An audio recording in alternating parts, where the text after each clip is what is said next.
빛의 자녀답게 사십시오. 에베소서 5장 8절. 아멘. 여러분은 빛이다 라고 말씀합니다. 빛이 되어야 한다, 빛일 것이다, 뭐 이런 얘기가 아니고요, 여러분은 빛이다 이렇게 말씀하고 있습니다.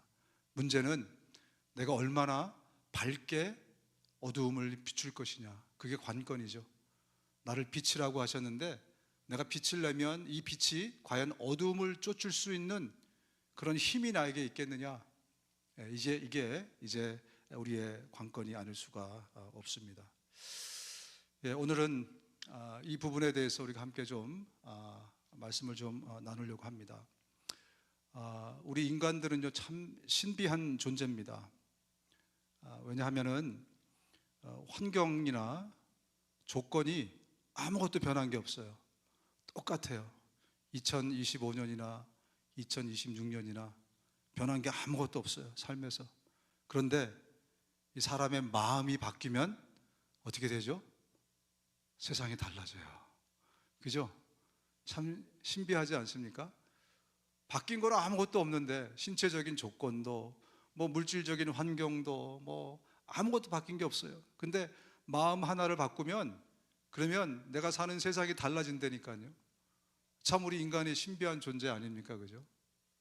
또 한편으로 우리 인간은 굉장히 희한한 존재입니다. 어떤 면에서 그러냐면 환경과 조건이 180도 바뀌었어요. 꽝꽝 얼음 오는 겨울이 그냥 캘리포니아의 뜨거운 햇빛으로 바뀌었어요. 근데 마음을 안 바꾸면 한여름에도 파카를 입고 다닙니다. 여러분 동의하십니까? 사람의 마음이 어떻게 되느냐, 어떻게 변하느냐에 따라서 세상이 천국이 되기도 하고 지옥이 되기도 하고 완전 달라져요. 인간은 참 굉장히 신비한 그런 존재입니다. 여러분, 우리가 이제 2025년을 마감하고 2026년을 맞이하게 되는데, 우리의 마음이 새롭게 되어서 변화를 받지 않으면, 그래서 하나님의 선하시고 기뻐하시고 의로운 뜻이 무엇인지 분별하면서 새로운 마음으로 한 해를 출발하지 않으면 2026년은 2025년보다 아무것도 아닌 그런 한 해가 될 것입니다. 그래서 저와 여러분들이 새 마음을 갖는 것이 너무너무나 중요해요. 아니, 내년이 돼봤자 우리 삶에 바뀔 게 뭐가 있겠습니까, 여러분? 그죠? 당장 뭐 내가 슈퍼맨이 되는 것도 아니고, 그죠? 당장 무슨 뭐 복권을 맞아가지고 무슨 막 일확천금이 떨어지는 것도 아니고, 가만 보면 우리 삶에 바뀔 것은 아무것도 없습니다. 그런데 내 마음을 새롭게 하면 세상이 달라집니다.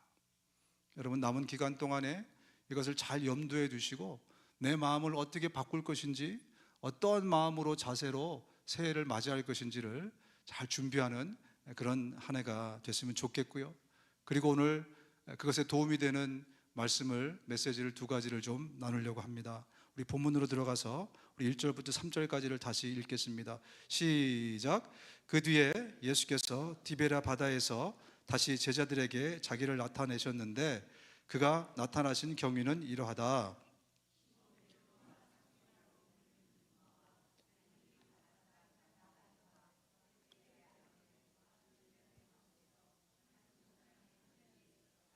시몬 베드로가 그들에게 말하기를 나는 고기를 잡으러 가겠소 하니, 그들이 우리도 함께 가겠소 하고 말하였다. 그들은 나가서 배를 탔다. 그러나 그날 밤에는 고기를 한 마리도 잡지 못하였다. 지금 예수님의 제자들이 예루살렘에서 두 번 예수님을 만났어요.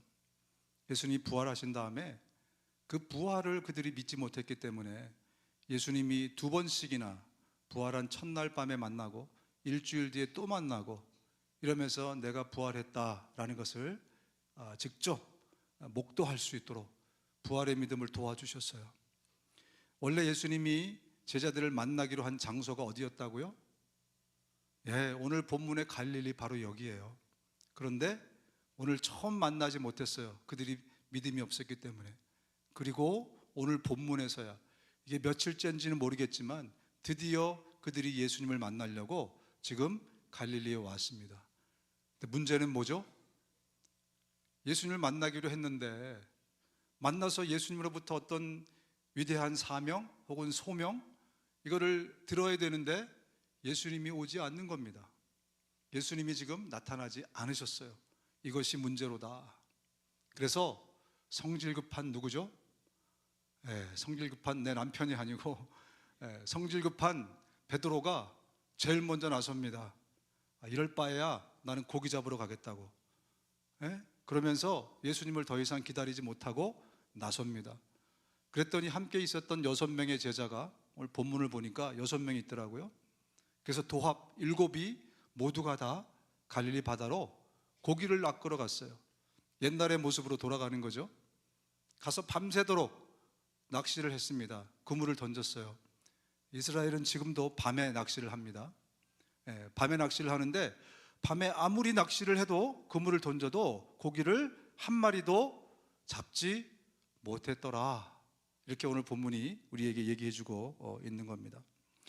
여러분, 사도행전 1장을 보면요 어떤 얘기가 나오냐면 부활하신 다음에 예수님이 40일을 이 땅에 머무셨어요. 40일을 부활하시고 나서 40일 동안. 그리고 마지막 40일에 예루살렘에 있는 감람산에서 모든 제자들을 다 모아놓고 우리가 잘 아는 지상대명령을 그들에게 선포하셨어요.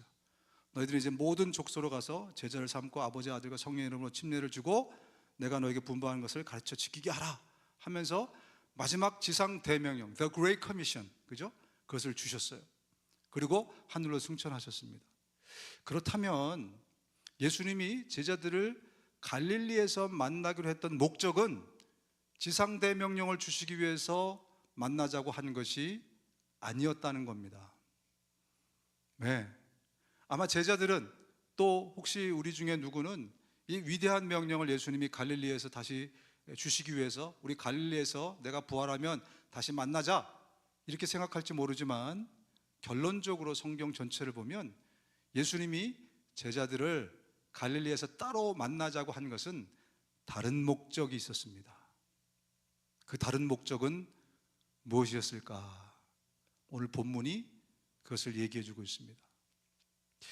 지금 제자들은요 예수님을 믿지 못한 것에 대한 불신앙, 예수님이 부활하시리라고 하셨는데 그냥 십자가에서 죽으시니까 절망하고 말았어요. 그래서 다 뿔뿔이 흩어지고 말았습니다. 그 불신앙, 또 예수님을 배신한 것에 대한 자책감 혹은 어떤 그런 괴로움들, 죄책감 이런 것들에 굉장히 사로잡혀 있었어요. 이런 상한 마음들을 그들이 가득 안고 있었어요. 그럼에도 불구하고 그들은 지금 예수님의 사명을 기다리러 갈릴리 바다로 향했던 것입니다. 예수님이 그들에게 사명을 The Great Commission을 주시기 전에 먼저 하셔야 될 일이 무엇인가요? 네, 그들의 상한 마음을 회복시키는 거예요. 그들과 흐트러진, 깨진 예수님과의 관계를 회복하는 것입니다. 여러분, 우리는 생각하기를 우리에게 제일 중요한 것은 The Great Commission이다. 주를 위해서 이렇게 헌신하고 이렇게 봉사하고 주를 위해서 나를 이렇게 드리고 뭔가를 하고, 이게 우리가 인간들이 생각하는 가장 중요한 일이에요. 그러나 정작 예수님이 가장 중요하게 여기시는 것은 그런 사명이나 사역이 아닙니다. 바로 사랑이에요. 바로 주님과의 관계예요. 더 깊이 네가 나를 사랑하느냐, 내가 너를 이만큼 사랑하는데 내가 십자가에 달려서까지 피 흘리면서 고통받으면서까지 멸시와 천대를 받으면서까지 I love you this much, 내가 이렇게 너를 사랑하고 이렇게 너를 애정하고 아끼는데 너도 Do you love me? 너도 나를 사랑하니? 이제 오늘 본문의 뒤로 보면 더 분명하게 예수님이 나타나신 갈릴리에서 만나고자 하는 목적이 나타나게 돼 있죠. 그렇습니다. 결국 주님이 따로 갈릴리에서 만나자고 한 것은 그들과의 사랑의 관계를 회복하고 그리고 돈독히 하기 위해서 주님이 그들을 갈릴리에서 만나자라고 말씀하신 것입니다. 내가 바라는 것은 변함없는 사랑이지 제사가 아니다. 여러분, 구약에 이미 구약의 제사라는 것은요 그들에게 The Great Commission이었어요. 구약의 제사는요 너무너무나 율법 가운데서 제일 중요한 게 제사 아닙니까? 그죠? 그런데 구약에서부터 주님이 강조하십니다. 호세아를 통해서 강조하세요. 내가 진짜 원하는 것은 사랑이지 제사가 아니야. 그런데 우리 인간들은 어떻습니까? 진짜 중요한 것은 원래는 시작은 그것 때문에 한다고 해놓고 나중에 그것은 다 잃어버려요. 그리고 우리에게 형식만 남습니다. 봉사와 헌신과 막 사명과 사역과 이런 것만 남아요. 그런데 주님이 보시니까 너무나 안타까운 거예요. 예수님이 이 땅에 사랑을 위해서 오신 겁니다. 인간의 몸을 입으신 이유는 사랑 때문에 인간의 몸을 입으신 거예요. 예수님이 십자가에 달려서 피 흘려 죽으신 것은 사랑 때문에 그렇게 하신 것입니다. 예, 주님의 목적은, 예수님의 사명은 정작 사랑에 있는데 우리는 그 중요한 것은 잊어먹고 사명과 사역과 봉사와 헌신과 이런 것들로 우리의 마음과 에너지가 거기에 가 있어요. 주님이 오늘 본문을 통해서 다시 한번 우리에게 리마인드를 해주십니다. 2025년 한 해 동안에 내가 너희의 삶을 볼 때 가장 중요하게 여겼던 게 뭔지 아니? 바로 네가 나를 사랑하는 거였어. 네가 나에게 헌신하고 봉사하는 것도 좋지만 그거 전에 먼저 네가 나와 관계를 회복하고 세상의 그 어떤 것보다도 나를 더 사랑하고 나를 더 애정하고 나와 많은 시간을 보내고, 그것이 내가 2025년 가운데 너를 보면서 가장 기대했던 거야. 여러분, 그렇다면 우리 2026년에 이제 New Year's Resolution이라는 것을 여러분들이 하나씩 갖게 될 텐데, 2026년은 내가 뭐 이런 거를 했으면 좋겠다, 혹은 이런 게 이루어졌으면 좋겠다, 이렇게 살았으면 좋겠다, 이런 New Year's Resolution을 갖게 될 텐데, 오늘 이 메시지대로라면 주님께서 우리의 삶에 대한 가장 큰 기대는 우리가 New Year's Resolution으로 첫 번째 무엇을 삼아야 되겠습니까? 그 다른 어떤 것보다도 하나님을, 예수님을 사랑하기 위해서 내가 무엇을 해야 되겠다, 바로 이것을 결심하는 것이 우리의 리스트에 첫 번째로 올라가야 될 줄로 믿습니다. 여러분, 유대인들은요 지상 최대의 명령을 율법 지키는 것으로 삼았습니다. 그 율법의 목적은 율법을 지켰을 때 그들이 거룩하게 되고 경건하게 되거든요. 그러면 그제서야 비로소 하나님의 백성이다 라고 그들이 생각했기 때문에 그들의 The Great Commission은 율법 지키는 거예요. 그래서 목숨을 다해서 율법을 지켰습니다. 우리 생각하는 것보다 상상 이상으로 율법을 지키려고 애쓰면서 살았어요. 그런데 결론적으로 보면 그렇게 목숨을 다해 율법을 지켰는데 예수님한테 칭찬을 받지 못했습니다. 왜 그럴까? 율법 학자들과 바리새파 사람들아, 위선자들아, 너희에게 화가 있다. 가장 율법을 잘 지키는 율법 학자들, 바리새파 사람들은 오히려 꼭 집어서 말하기를 너희는 위선자들이다 이렇게 말씀합니다. 너희는 회칠한 무덤과 같기 때문이다. 그 겉은 아름답게 보이지만 그 안에는 죽은 사람의 뼈와 온 것 더러운 것이 가득하다. 겉으로는 굉장히 번지르르하게 보이는데 속은 무덤이야. 시체가 가득한 썩은 내가 나는. 이러면서 오히려 칭찬이 아니라 그렇게 율법을 목숨처럼 지켰는데 이런 결과가 나타났어요. 문제는 어디에 있겠는가? 여러분, 이 유대인들은요 법을 잘 지키면, 룰을 잘 지키면 자기들이 경건하고 그 결과로 거룩하고 그 결과로 경건하게 되는 줄 알았어요. 여러분, 거룩이라는 것은 구별되는 거거든요. 세상과 구별되는 거.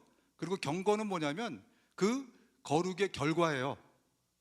거룩의 결과의 삶을 경건한 삶이다, 경건하다 이렇게 얘기하는 거거든요. 근데 이 사람들은 룰을 잘 지키면 자기들이 거룩하고 또 그 결과로 삶이 경건해진다, 고로 우리는 하나님의 백성이고 의인이다 이렇게 해석을 했던 거예요. 그런데 무엇을 몰랐냐면 그 경건과 거룩이 하나님과의 사랑의 관계에서 얻어지는 것을 몰랐던 거예요. 네, 예수님이 그들을 이렇게 핀잔 주고 이들 위선자들이라고 얘기했던 것은요, 그들이 핵심을 몰랐어요. 나는 법을 잘 지키고 룰을 잘 지키고 이걸 지상 대명령으로 알고 이거 잘 따르면 나는 하나님께 칭찬받는 거룩하고 경건한 삶이 될 거야 라고 생각했는데, 그들이 경건과 거룩을 얻는 방법을 잘 몰랐던 거예요. 룰 지키는 게 아니었어요. 법대로 사는 게 아니었어요. 무엇이냐? 그것을 매개체로 해서 하나님과의 사랑의 관계 가운데서 얻어지는 것이 거룩이고 구별됨이고, 그리고 그게 경건한 삶으로 이어진다는 것을 몰랐던 거죠. 그래서 예수님이 그들에게 말씀하십니다. 예수께서 그들에게 말씀하셨다. 마음을 다하고 목숨을 다하고 뜻을 다하여 주 너희 하나님을 사랑하여라 하였으니 이것이 가장 중요하고 으뜸 가는 계명이다. 둘째 계명도 이것과 같은데 내 이웃을 내 몸과 같이 사랑하여라 한 것이다. 이 두 계명에 온 율법과 선지서에 본뜻이 담겨져 있다. 모든 율법에 또 선지서에 성경의 핵심이 뭐라고요? 하나님 사랑하라는 거래요. 그죠? 하나님 사랑. 예. 그런데 이들은 제일 중요한 핵심을 빼놓고 나머지를 열심히 하고 있었으니 예수님이 그들에게 핀잔을 줄 수밖에 없었던 거죠. 여러분, 만약에 우리도 사역과 사명을 지상 최대 명령으로 알고 2026년을 우리가 시작한다면 일은 될지 몰라요. 여러 가지 많은 어떤 결과물이 쏟아질지 모르겠습니다. 그러나 주님께로부터 칭찬은 듣지 못할 겁니다. 그것보다 중요한 것은 주님 더 사랑하는 것이기 때문에 그래요. 그렇다면 우리가 주님을 어떻게 더 사랑할 것인가, 어떻게 하는 것이 주님을 더 사랑하는 것인가, 힌트를 좀 드리기 원합니다. 여러분, 우리 인생에서, 내 인생에서 가장 소중한 게 뭐예요? 한번 생각해 보십시오. 네. 집에 있는 금 거북이? 여러분들 그동안 쌓아놓은 어떤 자산, 어떤 커리어, 어떤 그 무엇? 자식? 여러 가지 생각이 있겠지만 정말 잘 생각해 보면, 아니, 세상을 정말 이렇게 통째로 두루 이렇게 본 철학자들과 또 여러 가지 우리보다 뛰어난 사람들이 정리하기를 인생에서 가장 중요한 것은 시간이다. 왜냐? 시간이 곧 생명이기 때문에 그래요. 우리에게는 80이라는 시간 혹은 100이라는 시간, 우리 민노랑 권사님은 102년이라는 시간, 그 생명의 시간을 지금 가지셨잖아요. 그죠? 저는 지금 56년이라는 시간을 가졌고, 보면은요, 이 시간이 생명이잖아요. 그죠? 그래서 우리에게 가장 소중한 것은 시간이에요. 그렇기 때문에 나타나는 현상이 뭐냐면, 우리는요, 가장 사랑하는 사람과 가장 많은 시간을 보냅니다. 네. 여러분, 내 사랑하는 사람들이 부모님이나 형제 자매나 친구가 이제 우리를 떠나잖아요. 그러면 후회되는 게 많잖아요. 안타깝고. 뭘 제일 후회할 것 같으세요? 뭘 제일 후회하셨나요? 우리 부모님한테, 저 같은 경우는 저희 어머니가 80 몇 세가 넘으셨는데 미국에 좀 오시겠다고 그냥 하셨는데 우리 누나들도 반대하고, 또 저도 어머 혼자 오는 게 비행기 타고 쉽지 않은데 그래도 제가 못 모셨어요.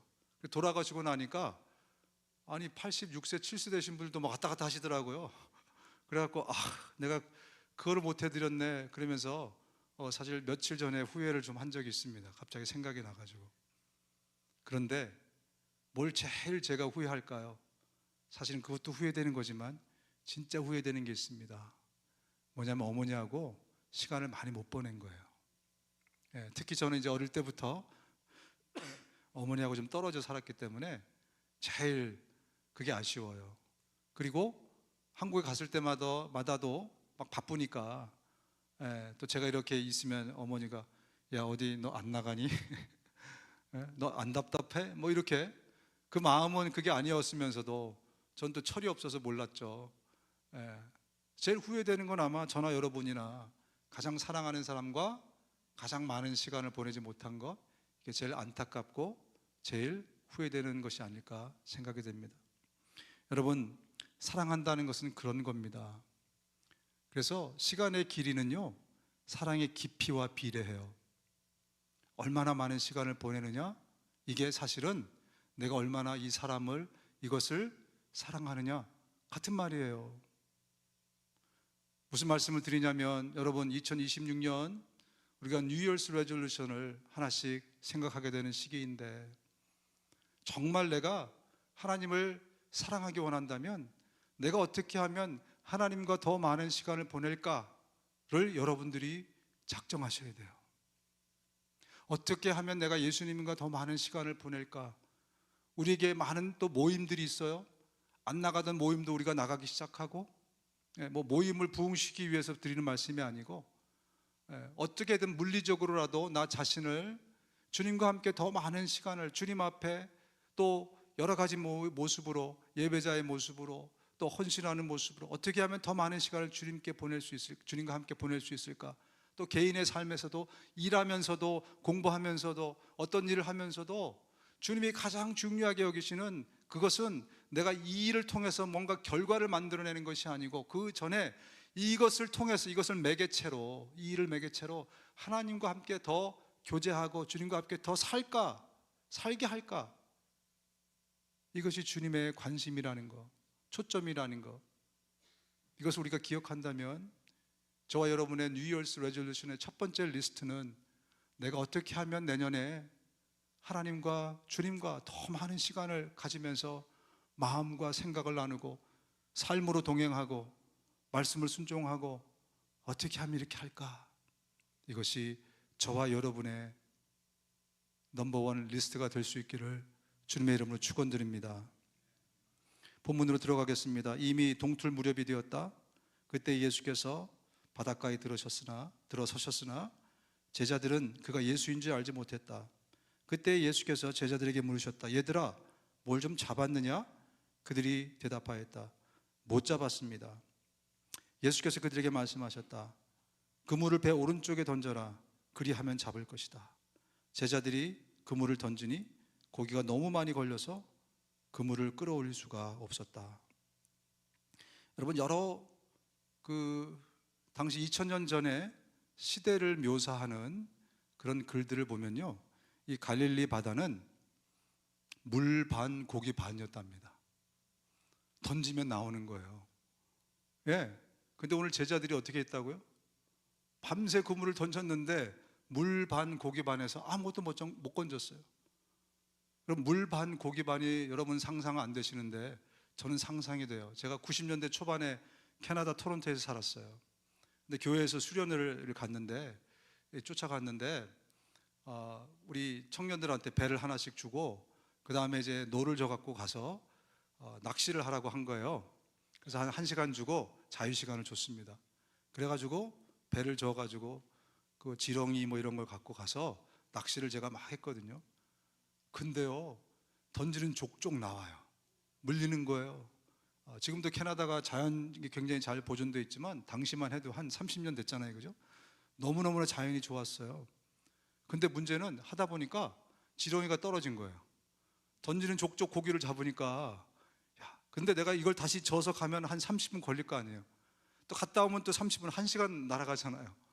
그래서 어떻게 했냐면, 그냥 한번 던져보자.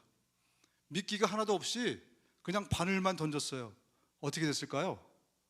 그거를 무는 거예요, 얘네들이. 물 반 고기 반. 제가 뭔지 알아요, 여러분.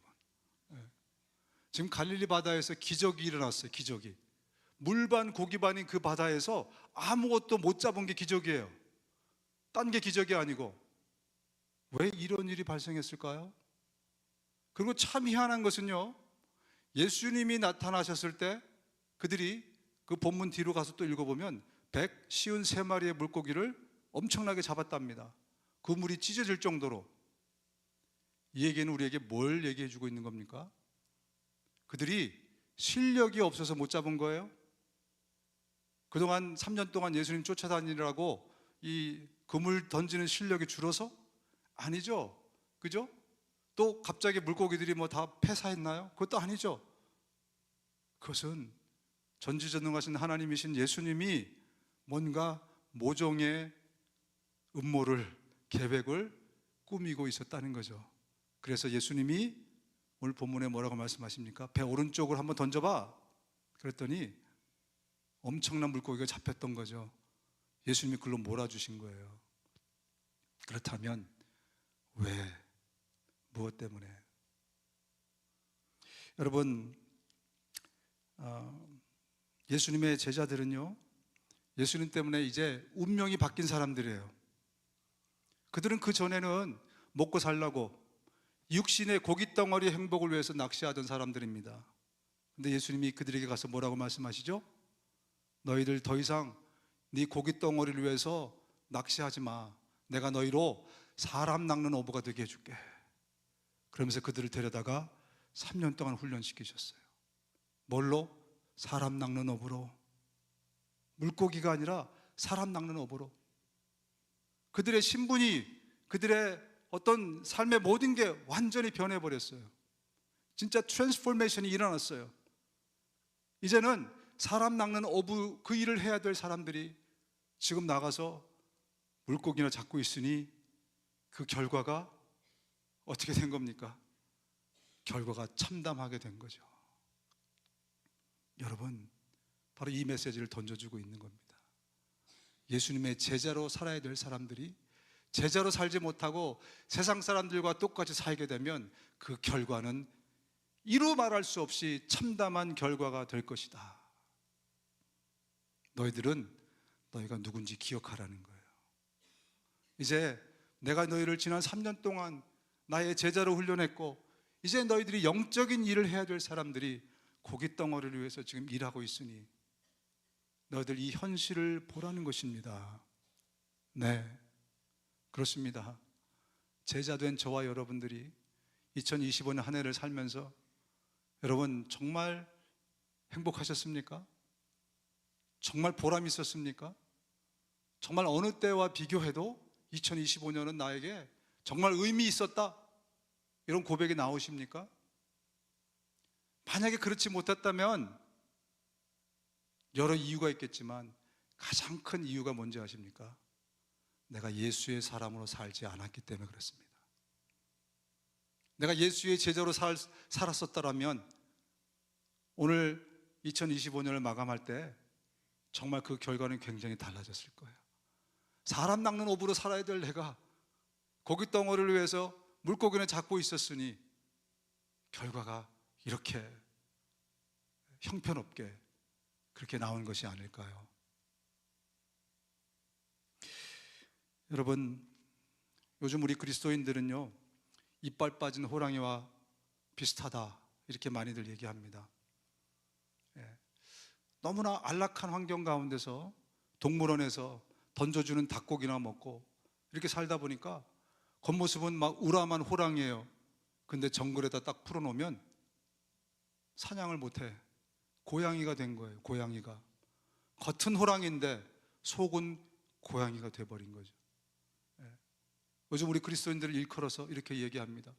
아까 우리가 하가한 말씀 있지 않습니까? 다시 한번 하가하겠습니다. 에베소 5장 8절 시작. 여러분이 전에는 어둠이었으나 지금은 주님 안에서 빛입니다.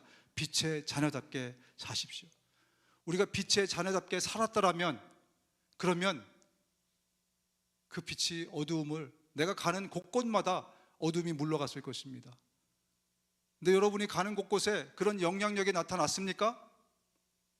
내가 가는 곳곳마다 정말 하나님의 능력과 은혜가 거기에 임했습니까? 정말 저들의 삶이 어둠 가운데, 절망 가운데, 두려움과 공포 가운데 있는 사람들이 제가 거기에 나타남으로 인해서 그들이 그것들을 극복하고 새로운 지경으로, 삶으로 바뀌었습니까? 우린 빛인데 왜 영향력 없는 빛이 되었는가? 우리는 소금인데 왜 세상을 정화시키지 못하는 그런 소금인가? 내가 그리스도의 제자로 살지 않고 호랑이로 살지 않고 고양이로 살았기 때문에 그렇습니다. 네. 여러분, 요즘 가장 영향력 있는, 또 영적으로 부흥하는 나라가 이란이라고 합니다. 이란. 제일 그 크리스찬들이 많이 거기서 나와요. 전 세계에서. 의외죠. 이란은 모슬렘 국가에다가 아주 보수적인 나라이고, 왜 그런가? 선교사님들의 결론이 이렇습니다. 거기서 예수를 믿는 것은요, 한 종교를 내가 받아들이는 게 아니에요. 생과 사를 왔다 갔다 하는 겁니다. 적어도 이란에서 예수를 믿는 것은 사형에 해당하는 죄예요. 아무나 믿을 수 없죠. 그죠? 근데 참 희한한 것은 거기에 이란에서 예수 믿는 사람들이 호랑이들이에요. 고양이가 아니고 내 목숨을 걸고 그리고 예수를 믿어요. 그렇기 때문에 놀라운 일들이 지금 이란에서 일어나고 있는 거예요. 지난번에 오신 우리 선교사님 중에 한 분도 그 얘기를 하시더라고요. 요즘 제일 많이, 저는 다른 선교사님들을 통해서 들었는데 그분도 오셔서 그런 얘기를 하더라고요. 제일 많이 회심하는 사람들이 늘어나는 국가가 알고 있기 때문에 그러한 일이 일어나고 있다는 거죠. 할렐루야. 예. 여러분, 이란에 비하면 우리는 정말 천국 아닙니까? 그런데 말입니다, 우리가 우리의 마음을 새롭게 하지 않으면 이것은 동물원이 될 것입니다. 그래서 던져주는 닭고기나 먹고 맨날 은혜 타령이나 하고, 오늘도 목사님 무슨 말씀으로 은혜를 주실까? 예배를 통해서 무슨 은혜를 받을까? 뭐 이런 감정적인 어떤 뜨거워짐? 뭐 이런 거나 우리가 지금 하고 있고, 그래서 지금 오늘날의 기독교가 이렇게 계속 다운힐로 가는 거 아니겠습니까? 여러분, 그것은 추루 은혜가 아니에요. 여러분, 우리 그 착각에서 벗어나야 됩니다. 저는 오히려 사탄이 더 이상 우리를 교회 가는 것을 막지 못하고, 더 이상 주님께 예배 가는 것을 막지 못하고, 마지막 단계 진짜 은혜에 대해서 완전히 틀어버린 것이, 그게 사탄의 계략이 아닌가 생각이 돼요. 오늘날도 제가 생각하기로는 70% 80%의 그리스도인들이 예배당에 앉아서 마음이 뜨거워지는 것을 의뢰받는 것을 생각하고 있어요. 아무리 외쳐도 그동안 먹던 밥이 그거고 수백 년 동안 이것이 전해져 왔기 때문에 이게 진짜 신앙생활을 하는 것으로 알고 있어요. 우리 교인들은 물론 교육을 받아서 아니지만 지금도 많은 교회 교인들이 주일날 성경책을 끼고 은혜 받으러 교회 간다니까요. 여러분, 예배는 은혜를 주기 위한 도구가 아닙니다. 여러분, 예배는 하나님이 은혜 받으시는 시간이지 우리가 은혜 받는 시간이 아니에요. 쉽게 말하면 그렇잖아요, 그죠? 근데 이게 완전히 뒤집어졌어요. 그래서 우리가 고양이가 되어버렸습니다. 여러분, 2026년에는 고양이가 아니라 그리스도의 제자로 호랑이로 사실 수 있기를 주님의 이름으로 축원드립니다. 한편으로 한 가지를 더 제가 좀 강조하기 원하는데, 이것은 예수님의 경고입니다. 예수님의 경고를 저희가 한번 무섭게 받아들였으면 좋겠는데요. 마태복음 24장 같이 한번 읽어볼까요? 시작. 그때 사람들이 너희를 환난에 넘겨줄 것이며 너희를 죽일 것이다. 또 너희는 내 이름 때문에 모든 민족에게 미움을 받을 것이다. 또 많은 사람이 걸려서 넘어질 것이요 서로 넘겨주고 서로 미워할 것이다. 또 거짓 예언자들이 많이 일어나서 많은 사람을 홀릴 것이다. 그리고 불법이 성하여 많은 사람의 사랑이 식을 것이다. 그러나 끝까지 견디는 사람은 구원을 얻을 것이다. 민족에게 증언이 될 것이다. 그때야 끝이 올 것이다. 자, 국어 실력을 제가 테스트하겠습니다. 끝이 오기 전에 이런 일이 일어난다고 합니까? 아니면 끝이 온 다음에 이런 일들이, 이런 환난과 핍박과 어려움들이 일어난다고 얘기하는 겁니까? 끝이 오기 전에. 국어를 잘하셨군요. 여러분, 오늘날의 많은 교회가 이것을 언급하지 않고 있습니다. 네, 주님이 오시고 난 다음에 이런 일이 있을 것이라고 대부분의 교회가 이야기하고 있어요. 그런데 오늘 말씀을 리터럴리 보면 아마 우리의 생애에, 지금이 정말 말세라면 생애 동안에 이런 일이 일어난다고 말씀하시는 거거든요. 그렇다면 여러분, 이 환난과 핍박을 이겨낼 믿음이 있으십니까? 이게 오늘 여러분들에게 드리는 질문이에요. 정말 그 도미티안 혹은 네로, 이 시대 때 엄청나게 많은 핍박과 환난이 있어서 지금 이란처럼 예수 믿으면 사형에 처하는, 예, 그래서 로마서에 묻고 있지 않습니까? 예, 그 환경 가운데서 묻는 거예요. 지금 내가 예수 믿는다? 그럼 너 사형이야. 그거 알지? 그러면서 네가 마음으로 믿고 입으로 시인하면 너는 구원을 받을 거야. 자, 너 알지? 이제 너 예수를 주로 시인할 거니? 네, 예수가 나의 구주이십니다. 그러면 어떻게 된다고요? 사형되는 거예요. 그게 로마서가 쓰여진 배경입니다. 네, 지금 우리 수련회 가서 영접하고 이거하고 달라요, 여러분. 그걸 잘 아셔야 돼요. 진짜 믿음이 있는가? 진짜 믿음이 있는 사람들이, 예, 살아가는 이런 세상이 우리 가운데 올지도 모른다는 거예요. 또 다른 버전으로 누가복음 21장에 똑같이 예수님이 말씀하십니다. 해와 달과 별들에서 징조가 나타나고 땅에서는 민족들이 바다와 파도의 성난 소리 때문에 어쩔 줄 몰라서 괴로워할 것이다. 사람들은 세상에 닥쳐올 일들을 예상하고 무서워 기절할 것이다. 하늘의 세력들이 흔들릴 것이기 때문이다. 그때 사람들은 인자가 큰 권능과 영광을 띠고 구름을 타고 오는 것을 볼 것이다. 이런 일들이 일어나기 시작하거든 일어서서 너희의 머리를 들어라. 너희의 구원이 가까워지고 있기 때문이다. 구원 후에 이 일이 일어난 겁니까? 구원 전에 이 일이 일어날 것입니까? 구원 전에. 예. 여러분, 분명히 이 말씀은 예수님이 우리에게 하신 말씀입니다.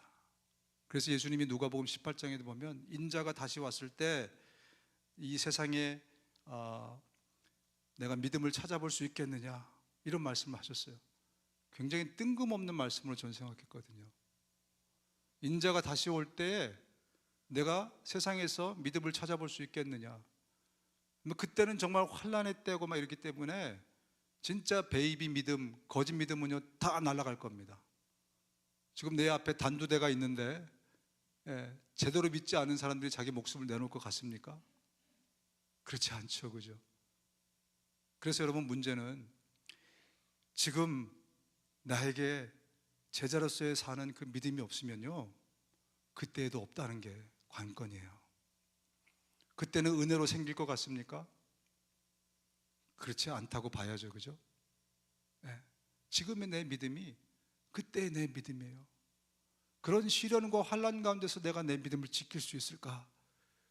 지금 이런 평화로운 시대에도 내가 제자로 살지 못하는데, 믿음으로 살지 못하는데, 그때가 되면 그게 어떻게 개런티가 되겠습니까?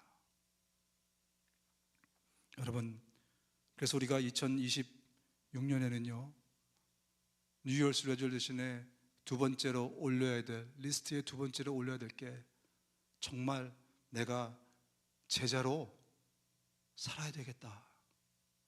2026년부터는 내가 제대로 호랑이로, 제대로 믿음 생활하면서 영적으로 내가 살아야 되겠다. 이것이 저와 여러분들의 두 번째 리스트가 될 수 있기를 주님의 이름으로 축원드립니다. 다 같이 마지막 구절, 우리 베드로후서 3장 11, 14절 같이 읽겠습니다. 시작. 이렇게 모든 것이 녹아버릴 터인데 여러분은 어떠한 사람이 되어야 하겠습니까? 여러분은 거룩한 행실과 경건한 삶 속에서 하나님의 날이 오기를 기다리고 그날을 앞당기도록 하여야 하지 않겠습니까? 그날의 하늘은 불타서 없어지고 원소들은 타서 녹아버릴 것입니다. 그러나 우리는 주님의 약속을 따라 정의가 깃들여 있는 새 하늘과 새 땅을 기다리고 있습니다. 우리가 죽은 후에 혹은 죽기 전에 이 일이 일어날지 모르겠지만, 거짓말을 하지 않는 하나님이시라면 이 일은 반드시 이 땅 가운데 일어납니다. 모든 것이 다 녹아 없어져 버리고 이제 우리에게 새 하늘과 새 땅이 기다리고 있을 것입니다. 그 전에 어쩌면 많은 환난과 고통이 우리의 믿음을 무너뜨리기 위해서 그런 엄청난 일들이 일어날지 모르겠습니다.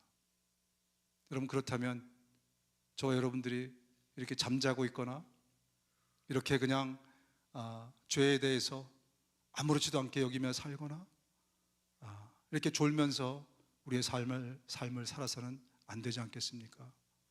2026년 저와 여러분들이 맞이하기 전에 잘 생각하고 마음을 준비해서 정말 2026년부터는 정말 그리스도의 제자로, 참 믿음인 신앙인으로 살아가기로 결단하는 우리 모두가 되었으면 좋겠습니다. 눈을